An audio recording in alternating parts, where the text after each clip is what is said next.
Hello everyone, welcome back to the food tech online. आज से हम आपके monthly current affairs related to food sector और specially FSSAI को कवर करेंगे।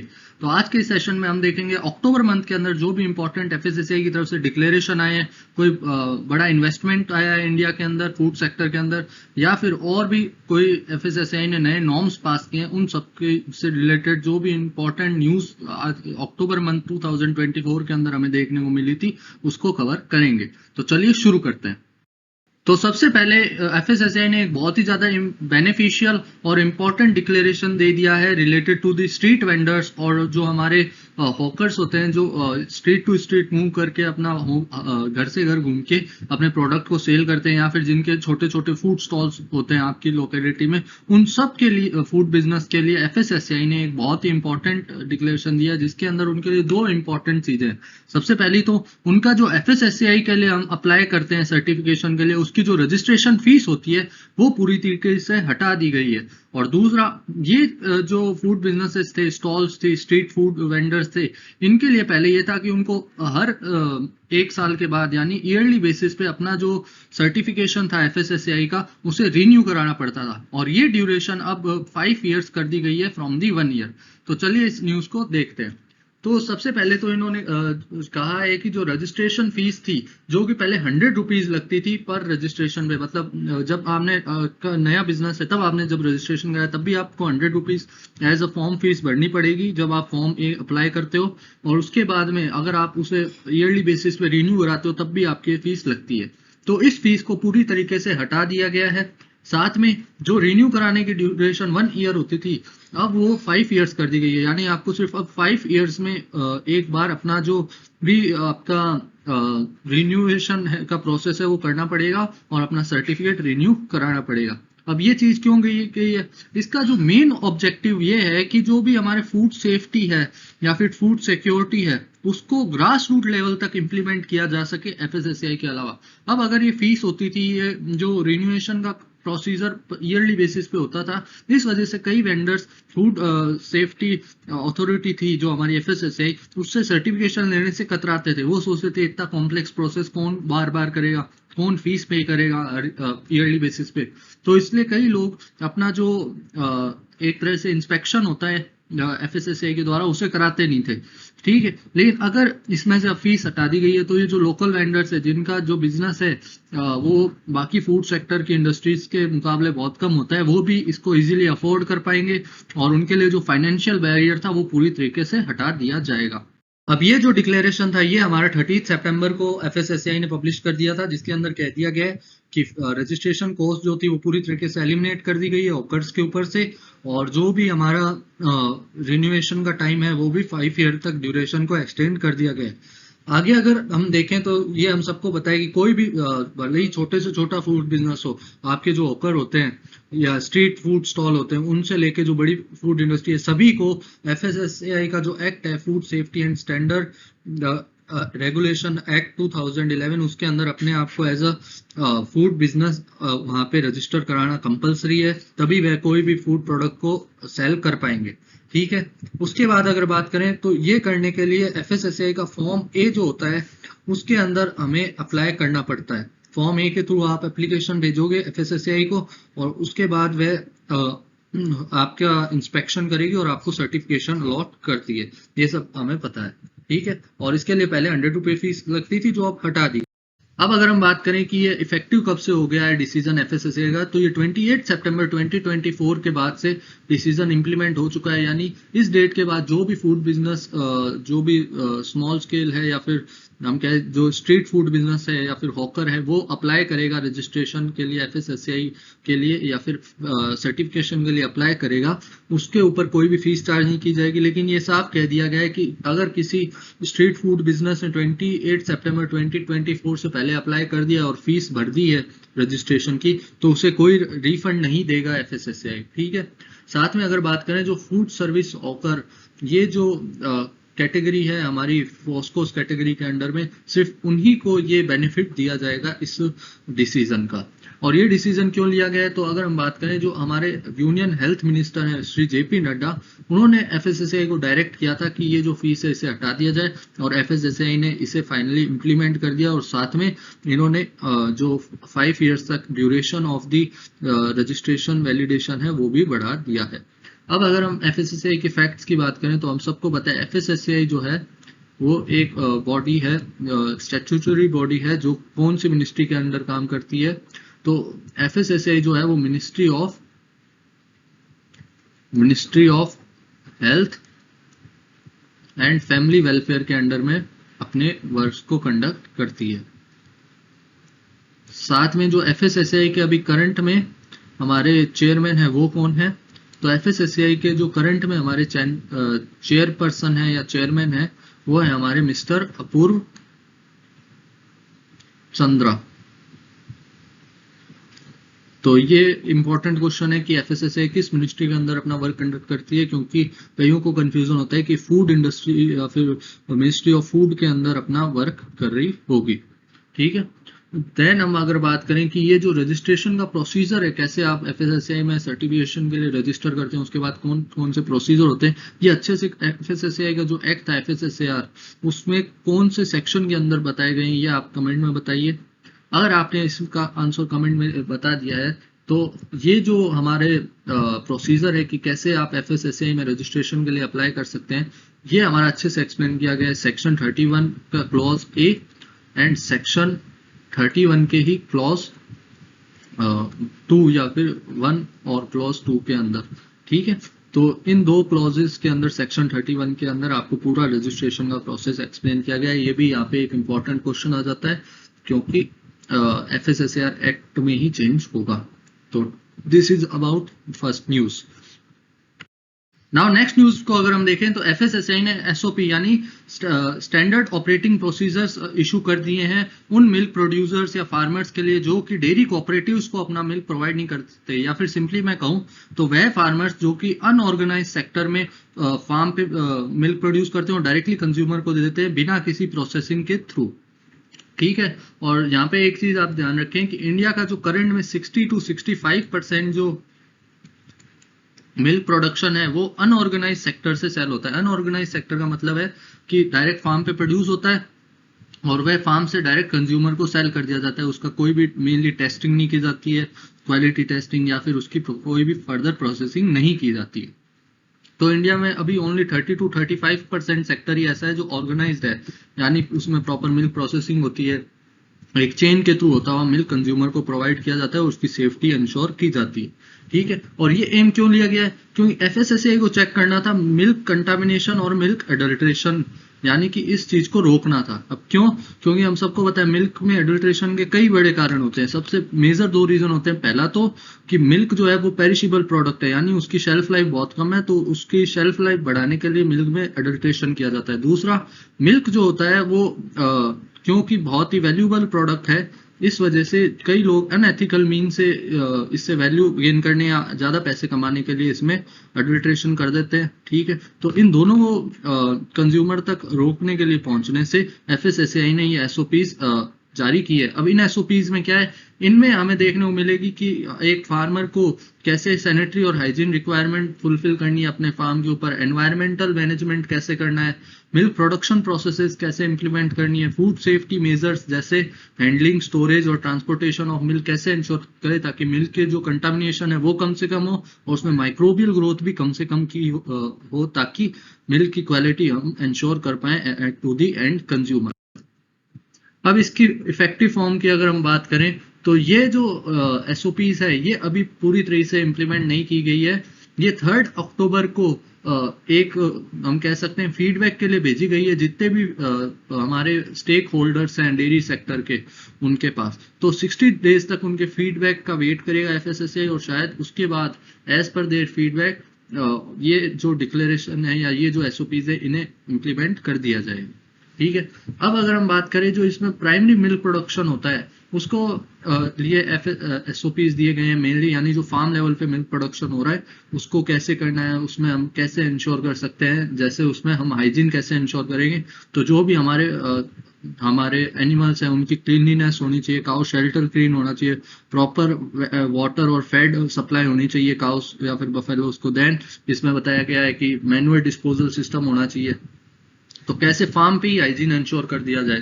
देन लोकल अथॉरिटीज के साथ मिलकर एनवायरमेंटल मैनेजमेंट, डेयरी जो वेस्ट है उसका प्रॉपर मैनेजमेंट कर पाए हम, क्योंकि हम सबको पता है जो डेयरी से वेस्ट हमें मिलता है वो मेनली मैन्योर की तरह हमारे फील्ड्स में यूज हो सकता है। तो उस सब को कैसे on the grass root level हम इम्प्लीमेंट कर पाए, वो सब इसमें बताया गया है SOPs के अंदर, ठीक है। देन ये भी बताया गया है कि जो अनडिजायरेबल एनिमल्स हैं, खासकर जो चिकन हो गए, पिग्स हो गए, उनको फार्म पे कम से कम कैसे रोक पाए, क्योंकि हमने देखा होगा कि जो चिकन या फिर हैंस होती है उनको कई लोग फार्म पे रखते हैं जहाँ पे कैटल्स होते हैं, ताकि जो इंसेक्ट्स हैं उनको कम से कम रखा जा सके और उनकी वजह से जो भी हमारे डिजीजेस हैं उनको कम से कम किया जा सके। तो इस वजह से ये जो हैंस और हैं ये कई बार कंटामिनेशन का कारण बन जाते हैं मिल्क के अंदर, तो हमें इसे कैसे चेक करना है ये भी SOPs में अच्छे से बताया गया है।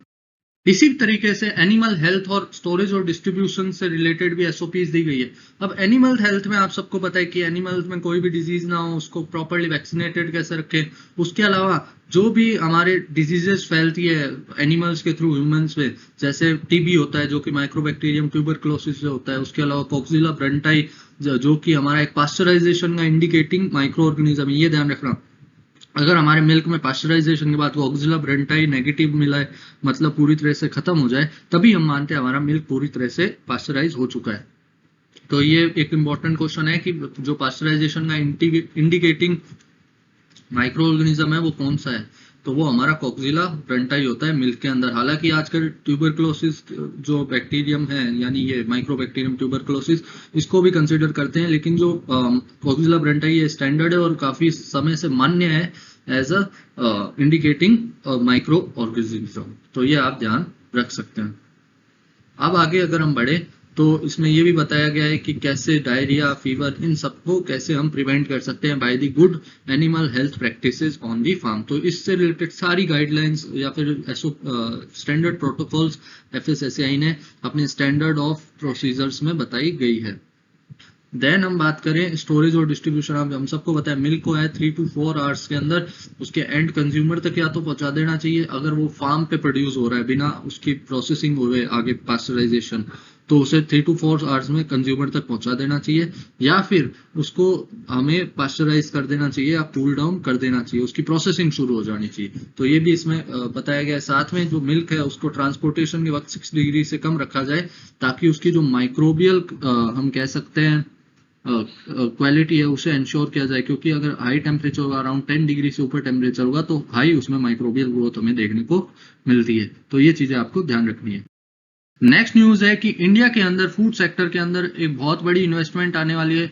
UAE जो है वो $2 बिलियन इन्वेस्ट करने वाला है इंडियन फूड सेक्टर के अंदर। तो UAE इन $2 बिलियन इन्वेस्टमेंट का कैसे यूज करेगा वो भी यहाँ पे बताया गया कि UAE यहाँ पे फूड पार्क्स बनाएगा, फूड प्रोसेसिंग फैसिलिटीज डेवलप करेगा इंडिया के अंदर, और जो इंडियन फार्मर्स के हाई क्वालिटी फूड प्रोडक्ट्स है उनको परचेज करके UAE में सेल करेगा। ये इंफॉर्मेशन हमारे जो ministry of commerce and industries के हमारे यूनियन मिनिस्टर है मिस्टर पीयूष गोयल, उन्होंने दी है कि UAE जो है इंडिया की सेंट्रल गवर्नमेंट और इंडिया की स्टेट गवर्नमेंट्स के साथ में मिलकर एक फूड कॉरिडोर एस्टेब्लिश करने वाला है, जिसके थ्रू UAE इंडिया में आने वाले अराउंड 2.5 ईयर के अंदर अराउंड $2 बिलियन इन्वेस्ट करेगा, और इस इन्वेस्टमेंट का यूज होगा for the development of food parks and food processing facilities. अब ये होगा कैसे, ये देखते हैं। अब UAE कैसे इसको इंप्लीमेंट करेगा वो देखते हैं। UAE दरअसल एक फूड कॉरिडोर एस्टेब्लिश करेगा, जिसके अंदर क्या होगा, जैसे ये फार्मर है तो इसका जो हाई क्वालिटी फूड प्रोडक्ट्स होंगे उनको UAE लेके इंडिया के अंदर ही सबसे पहले फूड फैसिलिटीज एस्टेब्लिश करेगा, ठीक है। और इन फूड प्रोसेसिंग फैसिलिटीज जो कि हाई क्वालिटी होगी, वहां पे इन फूड प्रोडक्ट्स को एज पर UAE की जो कंडीशंस है, वहां का जो डिमांड है उसके हिसाब से प्रोसेस करके यहाँ से इनको UAE इंपोर्ट करेगा अपने मार्केट के अंदर, और वहां पे अपने जो लोकल मार्केट है उनका UAE कंट्री का, वहां पे इसको सेल करेगा। तो इस तरीके से आप देख सकते हैं इंडिया के जो फार्मर्स है जो हाई क्वालिटी प्रोडक्ट्स डेवलप करते हैं और जो इंडिया के फूड प्रोसेसिंग प्रोफेशनल्स है उनके लिए गोल्डन अपॉर्चुनिटी आने वाले टाइम में वो इस अपॉर्चुनिटी का बहुत अच्छे से फायदा उठा सकते हैं। और जब वो यूएई की मार्केट में सेल होंगे तो इंडिया में इन्वेस्टमेंट के लिए ये और ज्यादा रास्ते खोल सकता है। तो ये इंफॉर्मेशन हमारे यूनियन मिनिस्टर ने दी है, पीयूष गोयल सर ने। और अगर हम और डिटेल देखें तो अब हमें यहाँ पे यूएई के बारे में 2-3 फैक्ट पता होने जरूरी है, क्योंकि अगर यूएई इतना बड़ा इन्वेस्टमेंट कर रहा है तो हो सकता है आपसे आने वाले एग्जाम्स में इसके बारे में पूछा जा सके। तो यूएई जैसे हम सबको यूनाइटेड और अरब एमिरेट्स इसकी फुल फॉर्म है, और इसकी जो कैपिटल सिटी है वो कहाँ है, वो है अबू धाबी के अंदर। उसके बाद में अगर बात करें यूएई के जो अभी करंट में प्रेसिडेंट है वो कौन है, तो यूएई के जो करंट में प्रेसिडेंट है उनका नाम है मोहम्मद अल जायद न्याहे। आप सिर्फ न्याहे से भी याद रख सकते हैं। तो ये अभी वहां के करंट प्रेसिडेंट है, एक्टिंग प्रेसिडेंट है। तो ये एक बहुत ही, मैंने आपको बताया, बेनिफिशियल हो सकता है इंडिया के लिए। ये न्यूज थी यूएई की इन्वेस्टमेंट के बारे में। नेक्स्ट न्यूज है कि आंध्र प्रदेश गवर्नमेंट और जो एफएसएसएआई है इन दोनों के बीच में एक मेमोरेंडम ऑफ अंडरस्टैंडिंग साइन हुआ है, जिसके तहत एफएसएसएआई जो है वो आने वाले टाइम में आंध्र प्रदेश स्टेट के अंदर 22 फूड लैब्स एस्टेब्लिश करने जा रहा है। इसकी जो टोटल कॉस्ट होगी प्रोजेक्ट की वो अराउंड 88.41 करोड़ रुपए होगी। और इस जो प्रोजेक्ट है इसके अंदर मेनली फूड टेस्टिंग लैब्स और मोबाइल फूड टेस्टिंग लैब्स को एस्टेब्लिश किया जाएगा। ये जो मेमोरेंडम है इस पे साइन किया है एफएसएसएआई के जो चीफ एग्जीक्यूटिव ऑफिसर हैं G Kamal Vardhan Rao sir. Then we have Andhra Pradesh food safety commissioner C Harikiran. Then we have FSSAI executive director Inoshi Sharma. So these all sign on this MOU in the presence of Andhra Pradesh Health Minister Satya Kumar Yadav. इनकी presence में MOU sign हो चुका है। अब इसके अगर हम important provisions की बात करें तो CEO of FSSAI mister Rao ने कहा है कि आंध्र प्रदेश के अंदर मेजरली 2 इंपॉर्टेंट हमारी इंटीग्रेटेड फूड लैब्स एस्टेब्लिश करी जाएगी, जो कि होगी तिरुमाला और कुरनूल के अंदर, जिसका जो कॉस्ट पड़ेगा वो 20 करोड़ ईच हमें देखने को मिलेगा। उसके अलावा basic food testing labs establish की जाएगी इलूरू और ओंगलोल में, जिसका cost around 7.5 crore rupees each आएगा। देन उसके अलावा एडिशनल 12 करोड़ अलोकेट किए जाएंगे for collecting samples for subjecting the food analysis के लिए, जो हम सैंपल कलेक्ट करेंगे उसके लिए। एंड 11 करोड़ जो है वो डेजिग्नेट किए गए हैं अवेयरनेस बढ़ाने के लिए स्टेट के अंदर related to food safety and food safety norms में। उसके अलावा 4 मोबाइल फूड टेस्टिंग लैब्स भी एस्टेब्लिश की जाएगी और इस तरीके से अराउंड 22 लैब्स सेट की जाएगी, जिसका जो बजट है वो अराउंड हमारा पड़ेगा 15 करोड़ के आसपास। ये आउटलाइन इस एमओयू में दी गई है। ये आंध्र प्रदेश स्टेट के लिए एक बहुत ही इंपॉर्टेंट हम कह सकते हैं डिसीजन होगा, क्योंकि वहां पे जो वहां के हेल्थ मिनिस्टर हैं सत्य कुमार, उन्होंने ये भी कहा है कि इन लैब के एस्टेब्लिशमेंट के साथ साथ हम कोशिश करेंगे आंध्र प्रदेश के अंदर जो हमारे फूड सेफ्टी ऑफिसर्स हैं उनकी रिक्रूटमेंट भी जल्द से जल्द कर दी जाए, और एफएसएसएआई ने भी ये इन्हें रेकमेंड किया है। तो आप देख सकते हैं कि एफएसएसएआई ने मेनली इस मंथ हमने जो देखे 3 से 4 मेजर डिसीजंस लिए हैं। तो ये था आज के बारे में। आज हमने सबसे पहले देखा कि एफएसएसएआई ने स्ट्रीट वेंडर्स के लिए एक बहुत ही इंपॉर्टेंट रिलैक्सेशन दिया है। देन हमने देखा मिल्क जो सेक्टर है उसके लिए भी एफएसएसएआई ने एक एसओपी इशू कर चुका है, और जो कि बहुत इंपॉर्टेंट होगा मिल्क की कंटामिनेशन और अडल्ट्रेशन को रोकने के लिए इंडिया के अंदर। अब आपको अगर मिल्क अडल्ट्रेशन के बारे में और इन्फॉर्मेशन चाहिए, कौन कौन से अडल्ट्रेंट्स मिल्क में मिलाए जाते हैं, उनको कैसे डिटेक्ट करते हैं, तो फूड टेक ऑनलाइन चैनल के लाइव सेक्शन में आपको डिटेक्शन ऑफ मिल्क अडल्ट्रेंट नाम से एक और वीडियो आपको देखने को मिलेगी, जिसका पार्ट 2 आप मैं रिकमेंड करूंगा। अगर आपको इन्फॉर्मेशन चाहिए तो देख सकते हैं। उसके अंदर आपको जो पार्ट 1 के मेजर कॉन्सेप्ट्स है वो दोबारा एक्सप्लेन कर किए जा चुके हैं, तो आप उसका पार्ट 2 देख के अपनी अडल्ट्रेशन ऑफ मिल्क से रिलेटेड कॉन्सेप्ट को भी क्लियर कर सकते हैं। उसके अलावा अगर आपको ऐसे इन्फॉर्मेटिव वीडियो और चाहिए तो आप फूड टेक ऑनलाइन का जो ऐप है उस पर विजिट कर सकते हैं। उस पर आपको ये जो एग्जाम्स दिखाए गए हैं जिनमें सीयूईटी पीजी है, CFTI है, FCI है, food analyst, FSSAI, GATE ICR NET और स्टेट FSO, इन सब एग्जाम से रिलेटेड इंपॉर्टेंट क्वेश्चंस देखने को मिलेंगे, इंपॉर्टेंट कोर्सेज देखने को मिलेंगे। उसके अलावा आप इस पे फ्री MCQs भी प्रैक्टिस कर सकते हैं इन एग्जाम से रिलेटेड। तो आप जो फ्री कंटेंट है इस ऐप के ऊपर उसका भी अच्छे से बेनिफिट ले पाएंगे।